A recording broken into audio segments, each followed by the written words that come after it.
এবার ইউক্রেনে হামলা করতে যাচ্ছে চেচেন বাহিনী। চেচেন প্রেসিডেন্ট রমজান কাদিরভ আগামী এক সপ্তাহের মধ্যে ইউক্রেনের সামরিক স্থাপনাগুলোতে হামলার ঘোষণা দিয়েছেন। শনিবার বার্তা সংস্থা তাসের প্রতিবেদনে এ তথ্য জানানো হয়। গণমাধ্যমটি জানিয়েছে, শুক্রবার নিজের টেলিগ্রাম পোস্টে কাদিরভ বলেন, শনিবার থেকে পরবর্তী এক সপ্তাহ জুড়ে ইউক্রেনের নব্য নাৎসিরা আমাদের কঠোর জবাব অনুভব করবে।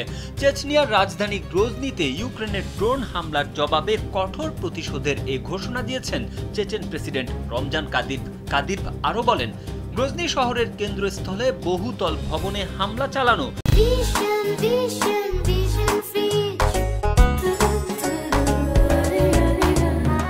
সামরিক কৌশলের দিক থেকে একেবারেই অর্থহীন। তাদের মতো কাপুরুষের মতো আমরা বেসামরিক লক্ষ্যবস্তুতে হামলা করব না। আমাদের আক্রমণ হবে ইউক্রেনের নব্য নাৎসিদের সামরিক ও সন্ত্রাসী কাঠামোর উপর।